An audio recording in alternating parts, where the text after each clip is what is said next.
I climbed Mount Kamine. I worked up a sweat during the climb, but there's a refreshing breeze now. From up here, I can see the gentle slopes of the mountains in Ibaraki and the Pacific Ocean behind the city of Hitachi. Looking down into the valley of the Miyata River, I can see factories in the distance and a smokestack on the nearby mountain. I think it was my grandfather who told me that the smokestack used to be a lot taller. That's why it's still called the Giant Stack. The Giant Stack used to be a lot taller than it is today. The reason why it was so tall is the basis for our story.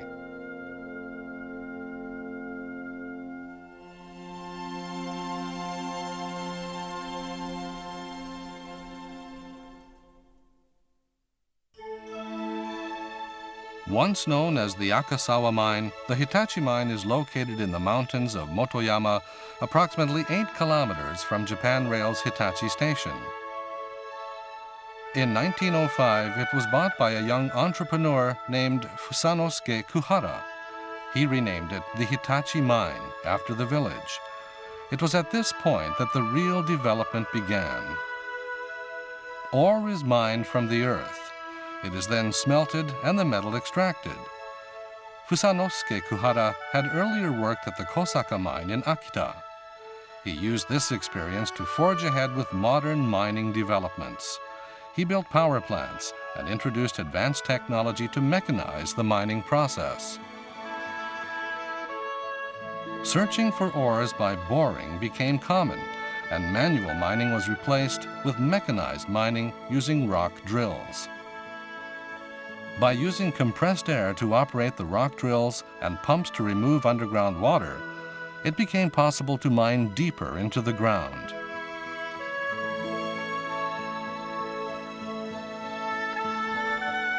Naturally, more ore could be mined this way.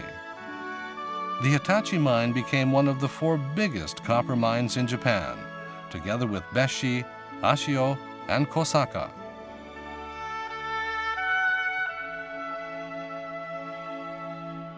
Old concrete foundations still remain on one of Mount Kamine's ridges. I guess this is all that's left of the old ropeway that used to haul away the waste rock from the mine. On the other side of the ridge is the little village of Irishiken. About 2 years after the mine commenced operations, the summer buckwheat in Irishiken began to show negative effects, apparently from the smoke coming from the smelter. Sulfur dioxide in the smoke was the cause. These adverse effects spread to the red pine and chestnut trees that surrounded the village. Next year, the barley and the soybeans suffered. The local residents began to negotiate with the mine for compensation. The mine's manager of general affairs was Yataro Kado. He was in charge of the negotiations. His standpoint was very clear. The mine must compensate for the smoke damage. He made it a point to sincerely respond to the claims by the local residents. Investigations were quickly carried out, and compensation was paid once the charges were determined to be ethically and morally justified. Fusanosuke Kuhara was already planning to purchase ore from other mines and build an advanced smelter using a new smelting method that would allow for mass production.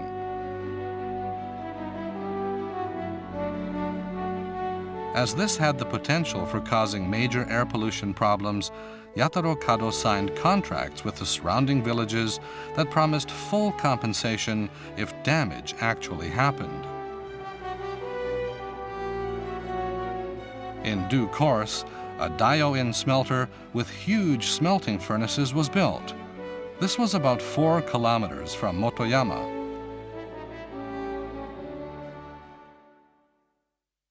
However, as the copper production grew, so the air pollution increased. the damage was far beyond expectations and spread widely. The damage to forests and crops, such as tobacco and buckwheat, became severe. Anger and anxiety among the local residents grew, and discontent with the mine continued to rise. The mine came up with various strategies to prevent the air pollution, but all of their attempts ended in failure. The common practice of the time was to make the smoke thinner by releasing it through a short stack. A reinforced concrete tunnel 1,600 meters long was built on the mountain. It was designed to reduce the density of the smoke by releasing it through the tunnel's numerous ventilation ducts. Then, a short fat stack was constructed, which was to reduce the smoke density by mixing it with air internally. However, these did not work, and the effects of air pollution spread further. The negotiations between the mine and the residents became heated. A man named Tokuji Kaburagi became involved and began to develop preventive measures for the pollution. In addition to the compensation negotiations and land surveys, he scientifically researched crops resistant to smoke and the relationship between damage and weather conditions. He also provided sensible guidance about local agriculture to local farmers. He gained the residents' trust and was much respected. However, the problems remained unsolved, and the worries of the residents continued to increase. Then, Fusanosuke Kuhara had an idea. The smoke naturally rises straight into the sky. A taller stack is certain to reduce the air pollution at ground level. The concept was to guide the smoke into the air as high as possible, where it could be dispersed by air currents. There were certain people who raised concerns over this idea. The smoke will just spread over a wider area, making the damage worse.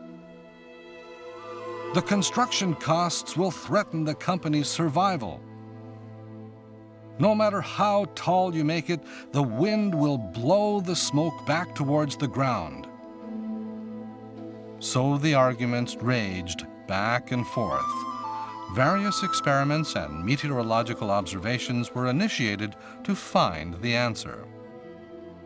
High atmosphere wind currents were measured with tethered balloons. Experiments into smoke dispersal were carried out in wind tunnels. Other experiments into wind currents based on the flow of the river Kuji were also carried out. The results showed that smoke released at a high altitude would thin out and easily disperse. Tall stacks were more efficient than short ones. At last, a decision was made. The mine would risk the company's future and invest in the construction of a giant stack. At 155.7 meters, the stack became the tallest in the world. At that time, the most common method of building stacks was with bricks. However, the engineer Heisaku Miyanaga decided on an innovative method similar to that used today. The stack was to be built with reinforced concrete. Foundations were dug deep into the bedrock on the hillside. Scaffolding was erected. The steel reinforcement frame was fitted together, and the concrete was poured in. Although 36,800 man-days were involved in this mammoth project, the task was completed in just 9 months. Hitachi Mine had independently built the world's tallest stack.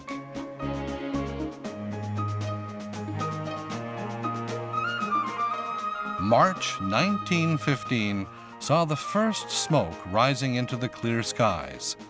The smoke became a cloud that rose higher and higher and finally dispersed into nothingness.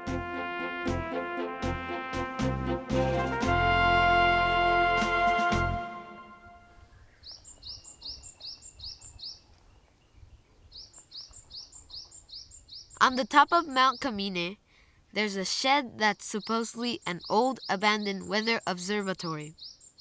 I wonder why they needed one up there. The air pollution was reduced drastically thanks to the giant stack. However, it was not eradicated completely. The reason seemed to lie in the atmospheric conditions. The investigation revealed that smoke would descend towards the ground when the wind blew in a single direction for long periods caused by low pressure or drizzling rains, and thick fogs were formed under low clouds. It was this phenomenon that was causing the air pollution. Following this discovery, the mine constructed meteorological observatories within a 10-kilometer radius of the mine, including Mount Kamine. These gathered information about smoke flows quickly. A telephone network was also set up. The Mount Kamine Observatory gauged the direction smoke was flowing from the stack and relayed this information to observatories that lay in that direction. The observatories monitored the situation visually and followed the smell of the gas to where it reached the ground, tested the density of the sulfur dioxide gas, and reported their findings back to Mount Kamine. The Kamine Observatory would issue warnings to the smelter in accordance with these reports. The smelter that received the reports would then reduce its operations, sometimes up to less than half of its normal capacity. Suddenly altering production in order to reduce smoke levels was a difficult task for the smelter engineers.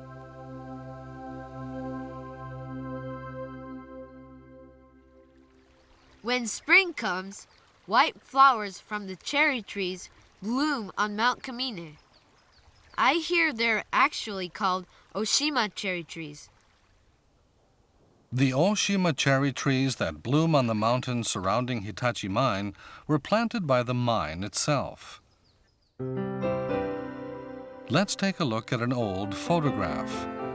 The mountains surrounding the smelter were almost bare before the giant stack was built. A project was initiated to return the mountains to their natural green state. Tokuji Kaburagi created an agricultural laboratory to determine which crops and trees were best able to withstand smoke. After many repeated experiments, it was discovered that the Yashabushi alder and the Oshima cherry were the hardiest against smoke. Growing the saplings from the Oshima cherry seeds acquired from Izu Oshima Island was the toughest challenge. The project continued the basic work of nurturing the saplings and then replanting them in the surrounding mountains.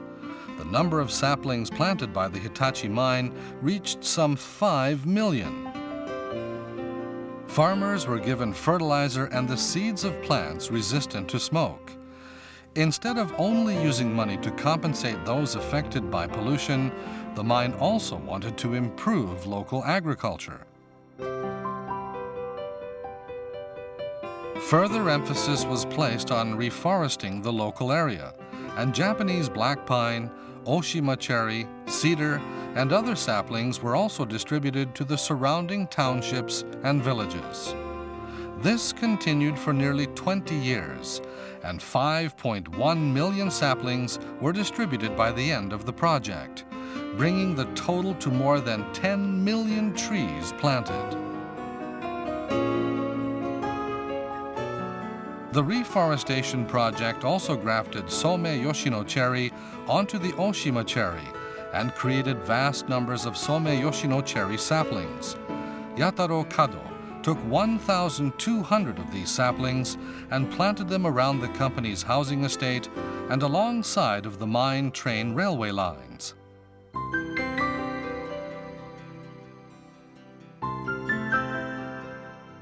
The reforestation project became the catalyst to encourage planting cherry trees near factories and schools. Cherry trees, which still line the streets, are the symbolic city tree. They're a reminder that the mine, local community, and companies in Hitachi work together to preserve the greenery and encourage reforestation.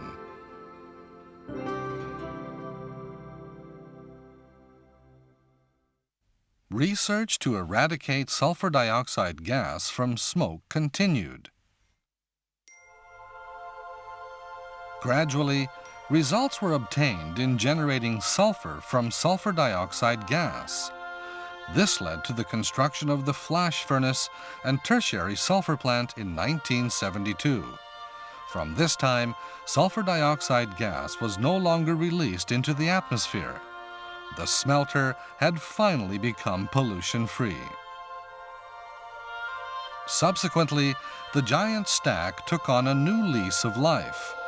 Now it was directing the smoke from the recycling furnace into the atmosphere.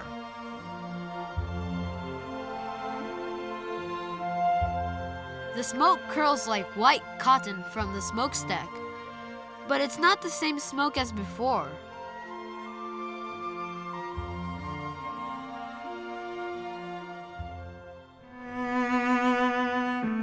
The Hitachi Mine ceased operating on September 30th, 1981. There was no more ore left to mine.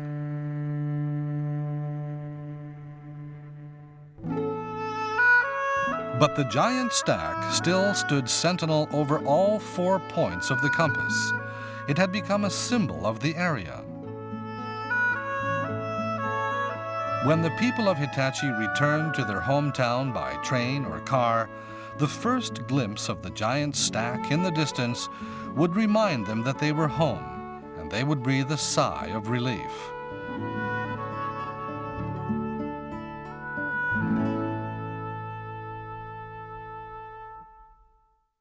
So, why is the giant stack so short now? It happened one sunny morning.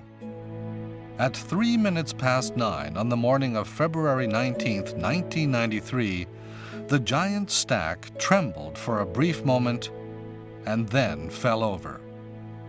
Like a candle gently burning out, it appeared that the giant stack's 78-year life had come to a natural end. The event came as quite a surprise.